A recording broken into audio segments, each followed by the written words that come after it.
Welcome back to Mornings with Dave King and Matt Martin. Dave King is out. We got Matt Crow sitting in, and we've got Scott Braddock on line one. Scott, how are you doing today? Matt squared. Good morning, gentlemen. Yep. Good morning. Yeah, thanks for coming on, Scott, and talking a little bit about some Texas politics. We've got a lot going on. I know that the president was in Texas this last week. Was there anything big that happened while he was here?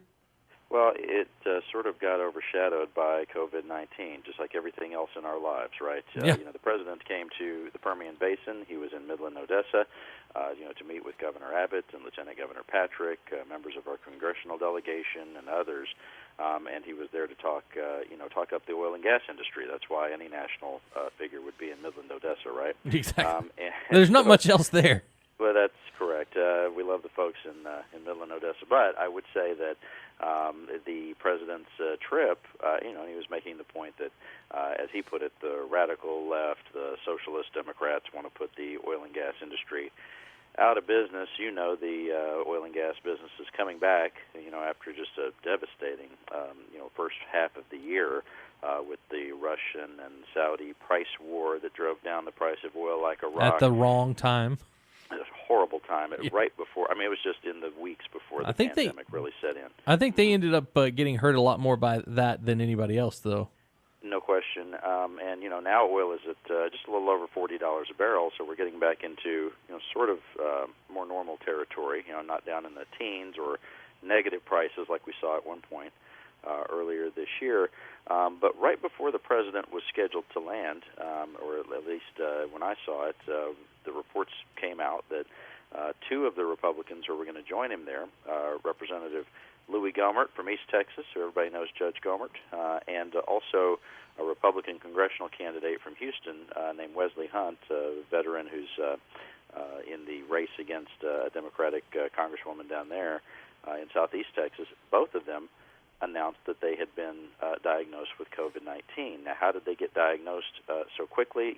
Matt, either of you, Matt or I, try to go to get a test. How long does it take us to get our results? Probably at least 3 or 4 days, 6 days, could be 10 business days. It takes a little while, right? For them, it's instant, and that's because they were about to meet the President of the United States. I think Gohmert was going to be on Air Force One, but was denied because of the COVID-19 test. Of course, Louis Gohmert had been sort of infamously going around the Capitol in D.C., refusing to wear a mask, talking about how the masks are, they're a fraud. And, in fact, after he was diagnosed, he said that he thought maybe the mask might have given him COVID-19, which I don't think any health expert would agree with that. It's probably not true, full stop. But look, it's a interesting moment when the President of the United States comes to your area. Of course, the President was there to raise money. I think he was rounding up about $7 million for his campaign. He's been outraised by Joe Biden lately, and he's been tied with Biden in Texas, in at least 5 or 6 polls now. So that, of course, has people talking about whether Texas is a swing state. You know my feelings on that. I say, Democrats have to actually win a race in Texas before you can say that. Well, on top of that, honestly, we've got a long ways to go. I don't think Joe Biden's doing quite as good as Hillary was doing there right before the election in Texas, as far as the polls are concerned. In Texas and in the rest of the country, one thing that's true about the polls, you go back to 2016, and both President Trump and Secretary Clinton at the time had very high negative numbers. They both had high disapproval ratings. And so my publisher, Harvey Kronberg, liked to joke that, whoever the next president was going to be in 2016, it was going to be one of the most hated figures in the United States history as president. And, of course, we see the divisive nature of what's going on now. So I don't know a whole lot about it, but I know that the schools were allowed to, I guess, open later this year, as well as some of them wanted to do all in, I guess, homeschooling or they call it not face-to-face online or whatever. Sure. But Ken Paxton sent out a ruling, I guess, that kind of squashed that idea. What exactly happened?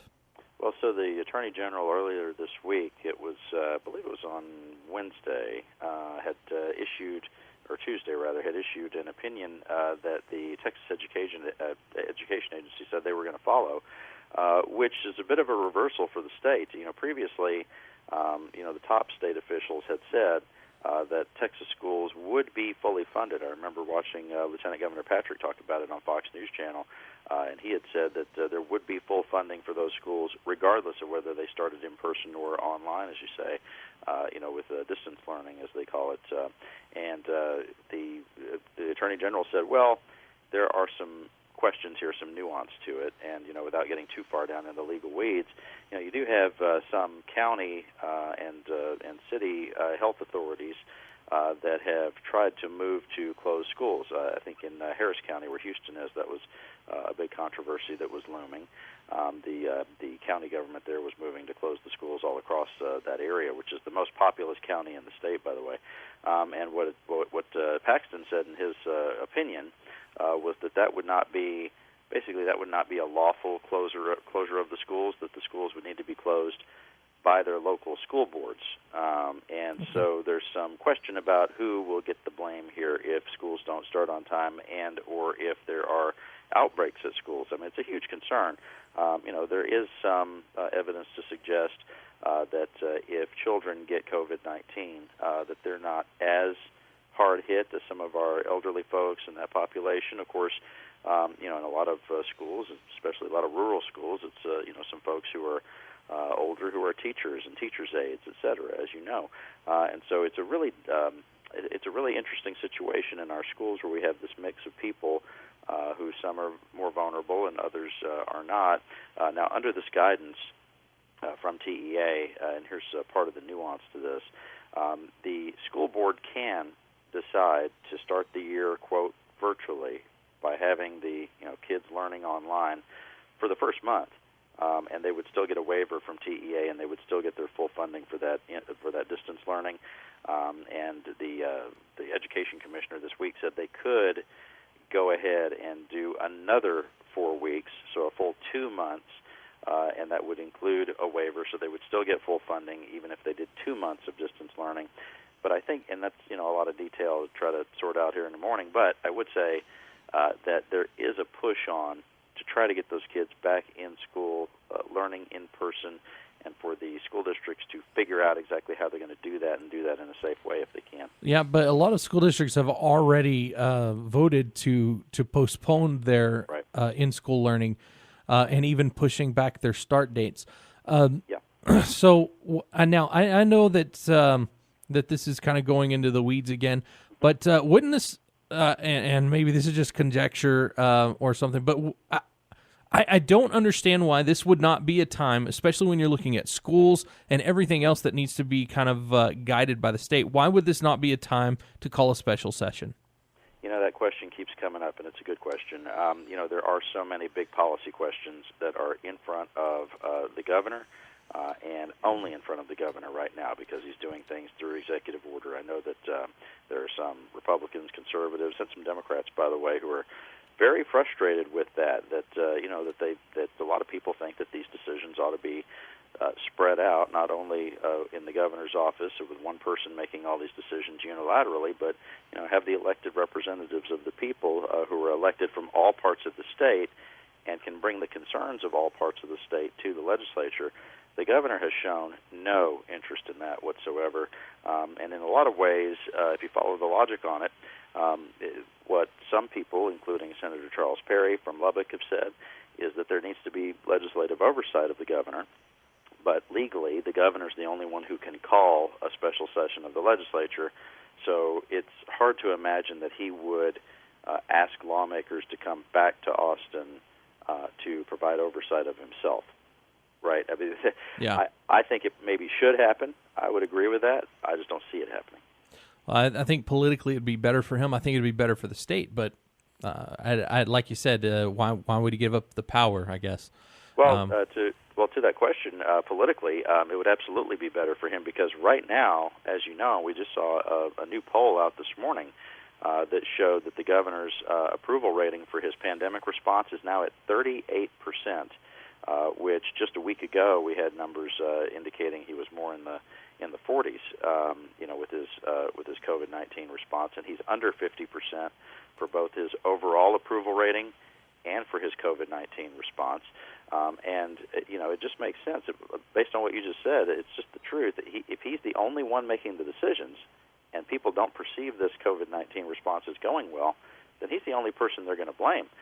Politically, if he brought the lawmakers in for a special session, and if he had done it early on, Matt, if early in the pandemic he had said, let's have a special session so that lawmakers can also weigh in on some of these decisions and help set policy for the state, it wouldn't be so concentrated just on him alone as far as who people would see as the person who is either supposed to be blamed for how it's going or get credit for how it's going. Yeah.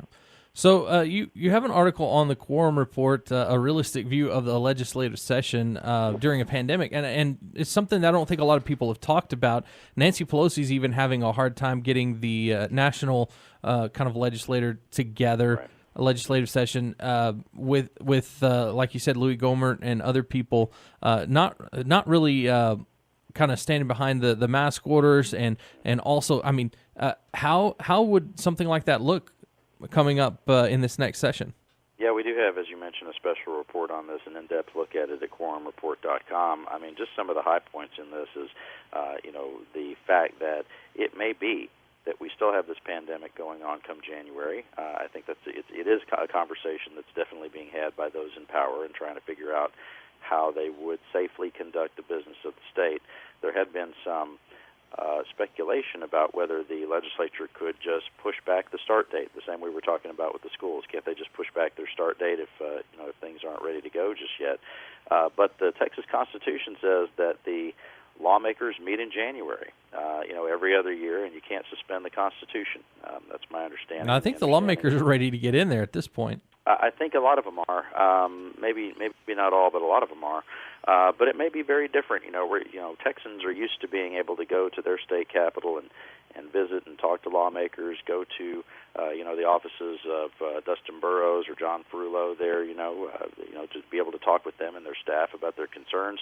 But it may be that you either can't do that, it may be that you can't go into the building, or it may be that your access is limited and you have to have a specific appointment to be able to go see your lawmakers, or you may have to see them virtually online. And the poor lobbyists could be very different. It could be that lobbyists may not be allowed in the building, or it may be that lobbyists are also in limited fashion. Only so many folks are allowed to be in the building, and they have to set up specific appointments. And it may be that not all the lawmakers can be on the floor at the same time. 150 House members, it may be that only 10 or 20 of them are allowed on the floor at any one time. And if they have a vote on a bill, they might have to just have 10 of them go on the floor at a time and vote, and then they leave and 10 more come in. It could look very strange, very different, but it's definitely something that's in the mix right now as part of the conversation. Yeah. All right, well, Scott, we're out of time, but you've got that and many other stories on the Quorum Report at quorumreport.com. Scott, thank you for coming on. Always appreciate you, Matt. Talk soon. All right, talk to you later. This is Mornings with Dave King and Matt Martin. Again, thank Scott Braddock for coming on, editor of the Quorum Report. Again, check that out at quorumreport.com. And we'll be right back. Mornings with Dave King and Matt Martin to finish out the show.